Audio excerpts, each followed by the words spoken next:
I'm so sorry. We want to go ahead? I don't know. The student athletes, and we'll coach in a moment. Gary's still there. We have coach? Just go with the student athletes, okay. All right, everybody, if we want, we'll go ahead. We're joined by student athletes for the University of North Carolina Tar Heels, Julia Dorsey and Emmie Allen. Questions for the student athletes? Back. Question for Emmie. You guys defended 13 corner kicks tonight. You gave up the goal. Obviously, played them last game. They scored off the corner. How are you able to defend those better? Obviously, you have a goal, but obviously, back as well. That was when we were preparing for this game and doing video and walkthrough. That was like our main focus because we feel like we could have like tied or gone into overtime in the ACC championship if that didn't happen. So we made sure that was not going to happen tonight. More questions from in the room or on Zoom in your front row? Julia, you aren't normally a goal scorer. What, walk us through your goal, and also I'd like to know, you have a chance to win a national championship in a second sport. How do you embrace that? Yeah, just talking about the goal first of all. We go through that exact play before every game where Emily Moxley curls the ball in on both sides and we run on. So we've been working on that all year, and she happened to play like a perfect ball, and I was in the right place at the right time. It was kind of a crazy moment for me. And then speaking on the second national championship, I mean, that is just so like out of this world. Like I can't even fathom like how that will feel for me, but being able to play like with these girls, especially my senior class, for one more game just means the world for me, because we've been through so much together that I'm just so happy that we get to go for our end goal, the national championship. More questions, front row? For other players, it seems like everybody came out and tried to came out really energetic from halftime, and they were trying to steal the game early. What was the message from coach coming out of the break? You want me to get it? Or you get it? I mean, they really took it to us in the first half. They're a very good team. We have a lot of respect for them. But kind of the message was, we can play. We don't need to just kick the ball out and defend the whole half. Like, we can play with them. We can have some offense, generate more possession. And it was kind of more of a message of not being scared of them. Yes, we respect them, but we can also play with them as well. Question again, second row? Yeah, I guess this goes for either of you too, but what's going through your mind as you go from being up 3-0 to sort of, I guess, like putting the game on ice a little bit to all of a sudden they're all, putting shots in the net and making a comeback attempt? Yeah. Like as a goalkeeper, it was like very nerve-wracking, but at the same time, that's part of the position. Like you're not always going to save every single shot that comes at you. And both of their goals were pretty good goals in my opinion, off of crosses. And but it did make the last 15, 17 minutes very nerve-wracking. But I feel like we came together as a team and got the job done. So. Question in the back? I know some of you guys have tape on your wrist and some things are written on it. Is there like a team mantra or a motivating driving factor for you all that's gotten you to this point, if you could share it? Yeah, we have a couple. There's so we do it before every game, and it's been a tradition of UNC, just who you're playing for. One of them is FTS for the seniors. We're a couple of, I have written down like the girls who've gotten injured this year, just playing for them. People who can't be on the field, and then another team mantra we have that's been the mantra of UNC forever, which is Team Fun, Love, Family, which is a little cheesy, but we kind of embody it, so it's fun. Question again from the back? So we all went to 4 in the back. How important was it to move Avery to left back to kind of shut down that right wing? Jody Brown had a pretty good game, but you guys were able to kind of hold down the fort of that team. Yeah, we went into a 5-back and had Avery. I mean, Jody Brown's, we all know like one of her best qualities is speed, so we were very conscious of that. And also Avery did a great job shutting down Heather Payne, who's also one of like a very quality player. So we knew had a very strong right side, and we were just kind of trying to lock down the game and finish it out. Just a reminder to those on Zoom, if you have a question, feel free to put it in chat, or you can also ask a question here. Anybody in the room? Any more? Seeing none on Zoom or in the room, we'll go ahead and let the student athletes go. Thank you. Oh wait, hold on. RL, you there? You got a question? Go ahead. We can hear you. How would you compare this game to the two regular season matchups? What was different? Did the alignment make a difference for you all? Yeah, I feel like we were kind of like we felt like we gave them the ACC championship. We were more like we were prouder of how we played as a team in the ACC championship, but the goals that we gave them, we felt like we gave them to them. They didn't really earn them. The first time we played them, we felt like they dominated us, but the ACC championship, we felt like we came more together as a team, and then I think we just improved off of the second time that we played them. So. RL, do you have a second question? Yeah, Julian, did you talk about as well the contact between this and the two regular season, the two games earlier this season? Sure. I mean, I wasn't in Florida when we played them in the regular season due to injury. But just watching the game and talking as a team after it, we really felt like we kind of got out of there with a win that we didn't necessarily play up to. And we felt like we played better in the ACC championship, more collective and weren't as scared of them. Just didn't quite finish the game, but now that we're playing in a completely different formation than both games, it allows us to be the aggressor, which is what we want to do. We want to be able to press, which is one of our greatest strengths, and we feel like this formation really helped us do that, just that. All right. Any other questions in the room or on Zoom? Nice goal. Thanks. All right. I think that does it for the student athletes. You all are welcome to leave. Thank you. We're now joined by the head coach of the University of North Carolina Tar Heels, Anson Dorrance. Coach, congratulations. Thank you. If you can, opening statements, then we'll take a couple of questions. Sure. I mean, obviously, we scored 3 magnificent goals against the run of play, but that's the nature of our game, and our game, I mean the soccer game itself. So I want to credit a fabulous FSU team because they certainly made it very difficult for us. But I'm elated to be advancing, and I'm looking forward to Monday. Questions? In the back? So you guys have had a lot of injuries this year, but how has this team embraced that next man up mentality? Well, my athletic director walked up to me after the game and basically congratulated us, and he asked me if I felt any stress in that game, and I didn't. We're playing with house money.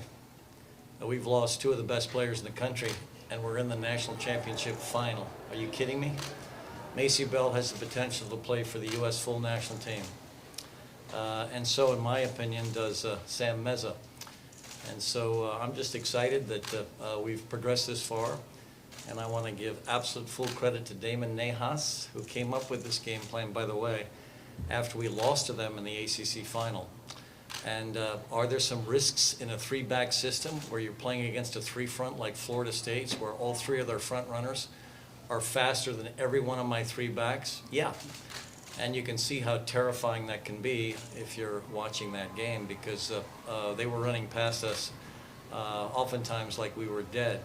So it was high risk. But the nice thing about the 1-3-5-2 is we have a lot of players attacking, and these are good attacking players. Obviously, Avery Patterson, my leading scorer, is in effect a front runner in this system, and obviously the 2 forwards in the 2 up front, the twin 9s. It also engages our 10 in a very aggressive way. And if you look at the scoring from our 10s in the last 4 games, we've got a goal out of our 10 in each of the last 4 games. Talia Peruta's had 3 of them. And then when we spelled her for a stretch, Ali Gambone got 1 playing the 10. So the nice thing about this very aggressive system is you can score goals. Are you vulnerable with this system? Yeah, yes you are. And you can see the vulnerability. But I want to credit Damon Nahas, who came up with this and basically does the heavy lifting in my program right now, and also Nathan Thackeray, who is coaching our defense right now, like in the old days Bill Palladino did. And so I want to give nothing but full credit to a great staff, and also to compliment an absolutely extraordinary Florida State team that could easily have been advancing. Question for our row? Anson, you're going for your 22nd NCAA championship, 23rd national championship, and you've been in the College Cup more times than anybody can remember. Does it ever get old that you're here again on the rink? Not at all. And of course, everyone in the room would understand this. Every team is different. I mean, the coolest thing about collegiate athletics is you've got to reconstruct every year. You lose basically, in effect, your best players, or at least your most experienced. And so you've got to sort of reconstruct a new idea, a new identity. And there are always challenges. I mean, like this year for us, the main challenges were injuries to key players. And then this was actually a relatively deep team, except in the position where we lost 3 starters at center back. But you could see the advantage of having a player like Julia Dorsey, who's not a center back, who stepped in there and not only has done a great job for us playing a lot of center back for us, but then scored a goal today for us as well. And so you got to give credit to basically Tori Hansen, who is one of our leading scorers as a center back. She's got 8 goals now. Are you kidding me? That's phenomenal as a center back. And then even though I think there's a very sort of unreported story, we got a damn good defense. I mean, despite the risks we took today against the #1 seed, when of course we were a #2 seed, and I'd love for someone to write a story about that, you know, why we were a #2 seed. I'm very proud of the fact that of our 3 backs, 2 of them scored. And if you look at our record in the ACC, but also this season, we've had a damn good defense and very good goalkeeping. Now, have we been flawless? No, but if you look at the strength of our schedule, it's remarkable. And I think that strength of schedule prepared us to be in a position to compete against an extraordinary FSU team today. So I'm very proud of everything we've done, and certainly proud of these kids that are stepping up at the right moment. Question, second row. Coach, you sung Allie Gambone's praises after the Georgia game. Can you talk about what she adds to this team, and then what her goal did to kickstart your offense? We've got a tradition at UNC when we get to the Final Four that I write letters to the graduating kids. And my letter to Allie Gambone was about how extraordinary she is as a human being. I love it when good things happen to good people. She has an incredible principal center. She's a very honorable woman that works hard, that does nothing but support her teammates. And it's been hard for her to get on the field for major minutes because we've had so much talent. But every time we invest in her, she pays us back, and today was an absolutely fabulous example. She is just the perfect cliche of good things happening to good people, because she's an extraordinary human being. Get in the back. Coach, you've been a part of many teams. What stands out about this team that you haven't seen maybe in the past 10 years since your last national championship group? I think what I genuinely love about coaching this team is they embody the cliche, they play for each other. One thing we're doing now, which I really enjoy watching, and I always consciously watch this before every game now, we try to construct what Minotti, the famous Argentinian national team coach, talks about when he organizes his team. We try to organize our team in what's called small societies. And if you're here during the warm-up, you will see my players gather in groups of 3s and then 4s with their arms around each other, basically trying to connect in the most positive way. And I love that about this team. I think they're an incredibly well-connected team. And for a team like ours that, you know, doesn't have in the starting lineup the experience of a Florida State or their overwhelming talent when we lose 2 of the best players in the country, what makes up for it is the fact these kids are just killing themselves for each other. Because we were hanging by a thread there for a while in the second half. And then obviously we, you know, coalesced a bit and figured out a way to push forward. But if you were to sort of study this group, you would see everyone just pulling aggressively for each other in the most positive way. And I think that's the quality that sets this team apart. They absolutely love each other. They love coming to practice. They basically support the kids that play. Because let's face it, I mean, one of the things, and the ugliest part of competitive athletics are the athletes that basically don't get to play and undermine the team and its mission. And let's face it, there are so few teams where everyone celebrates the people that are playing in front of them. And this team is one of those teams. They celebrate the kids that have kept them on the bench.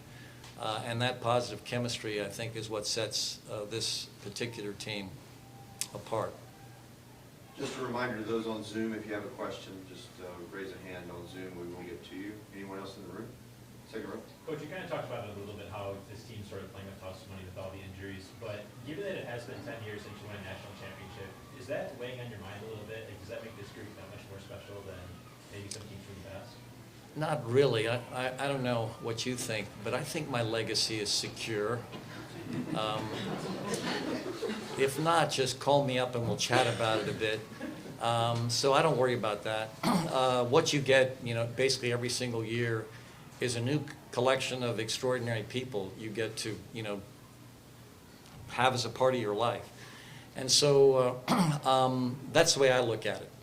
I could have retired a long time ago and been very comfortable in every possible respect. And I've chosen not to. And for all kinds of reasons. I mean, one of the most enjoyable moments post-game for me was to have my good friend Roy Williams find me and give me the warmest hug because he knows why I'm still coaching.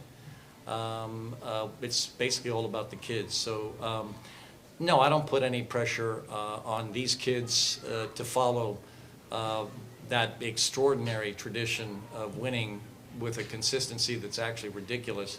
And obviously I'm hoping our team does well, but I am excited about where we are. I'm looking forward to the game on Monday, and these kids will not feel any pressure from me about not having won in the last 10 years at all. They're going to achieve their own potential, achieve their own dreams, and that's where I'm going to leave that. Coach, we have a question from Zoom. The audio will be coming from there in the center. RL, you're up. Yeah, Anson, I want to ask about Julia Dorsey. What does she bring to the team off the field? Because she played in a national semifinal and won earlier this year and won a national championship. Has she been able to help the players who maybe haven't experienced this before? Not really. I think there's so much, maybe it's just because it's an easy story to write. I think there's too much of an investment in you've been here and all of a sudden that gives you an edge. Not really. I'll share this incredible secret with everyone in the room. What gives you an edge is if you have a collection of talented ass kickers. Write that down if you like. Because, no, I mean, I love, seeing Alabama here. I've watched them play. They're a handful. And the fact they've never been here before, I don't think that's going to, relegate them to an also-ran. I think they can beat anyone. So I think there's too much credit given to that. And I don't think Julia comes into one of our huddles and starts, telling all these kids how to play, because she's a part-time soccer player.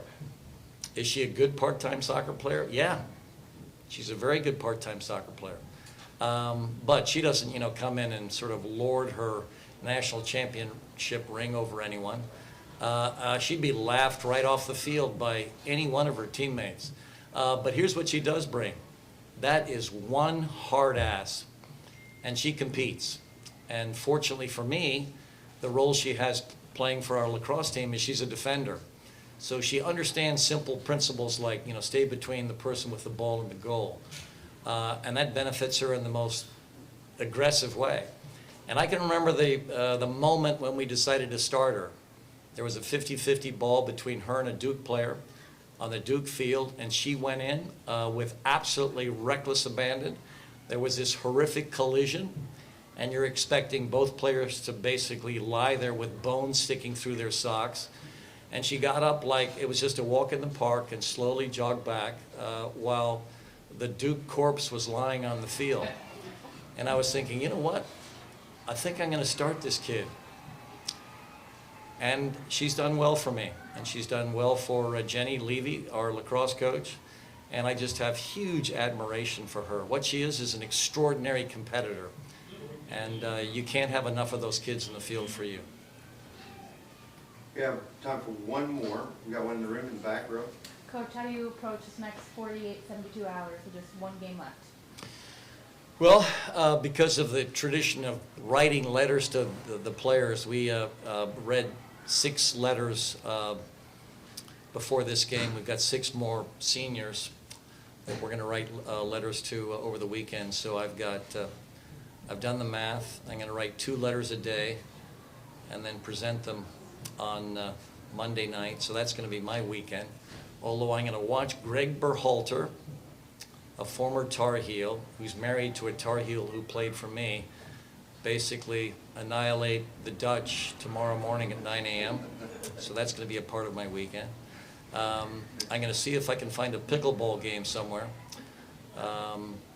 In fact, I think I've got a wedding to attend to one of my former players tomorrow as well in the afternoon and evening. So I've got a packed weekend, but I'm certainly looking forward to it. All right, that does it. Thank you, Coach. Congratulations. Good luck on Monday. Thank you.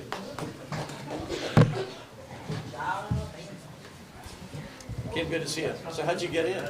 Hey, I got skills. You got